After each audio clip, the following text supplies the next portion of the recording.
ආයුබෝවන් ක්‍රිස්තියානි උපදේශනය තුළින් ඔබ හමුවට එනම විශේෂඥ මනෝවෛද්‍ය හිමාලි ජයසේකර. ඔබ ඒදන් උයන ගැන අසා ඇති. මේ උයන ගැන දේව වචනයේ උප්පත්ති පොතේ දෙවන පරිච්ඡේදයේ සඳහන් වන දේ අපි සලකා බලමු.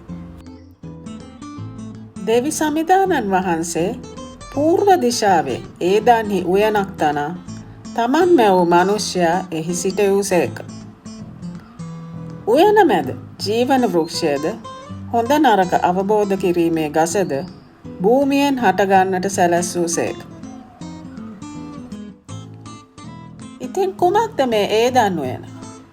එය ආත්මික අභිරහසක්. දේව වචනයේ සඳහන් සියලු දේ පිටුපස ඇති ගැඹුරු ආත්මික අර්ථය බොහෝ විට අපෙන් ගිලිහී යනවා. ඒ මන්දයත් අපි නිතරම භෞතිකව සිටීමට පෙළඹෙන නිසා. ඉතින් මෙහි සඳහන් ඒදන් උයන නම් මිනිසාගේ මනසයි. ඒදන් උයන වගා කර එය රැක බලා ගැනීම මිනිසාට පැවරුණු දේව කාර්යයයි. එනම් අපි අපේ මනස පෝෂණය කර රැක බලාගත යුතුව තිබේ. මනසට පැමිණෙන අදහස් පළදරන බීජ හැටියට අපට දැකිය හැකි.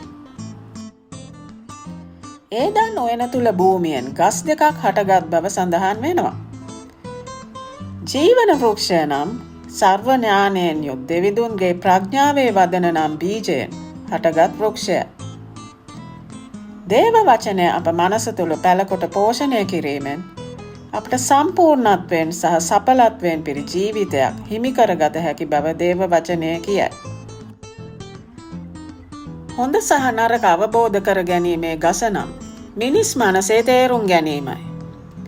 මිනිසා පංචේන්ද්‍රයන්ගේ සංවේදන තුළ තර්කානුකූලව එළඹෙන තීරණ සහ නිගමනයි. දෙවිඳුන්ගේ අධ්‍යාත්මික සර්වඥානයෙන් බිඳක්වත් ඔහු තුළ නැත. එබැවින් තම මනසේ තේරුම් ගැනීම තුළින් ජීවත් වන මිනිසාට හිඟකම රෝගය සහ මරණය අත්දැකීමට සිදුවේ. ආධ්‍යාත්මික සත්‍යතාවය මනස දකින සැබෑවට වඩා හාත්පසින් වෙනස්ය.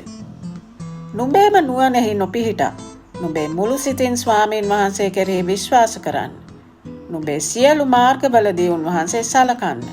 එවිට උන්වහන්සේ නුඹේ මාවත් සමතලා කරනවා ඇතැයි හිතෝපදේශ පොතේ සඳහන් වේ.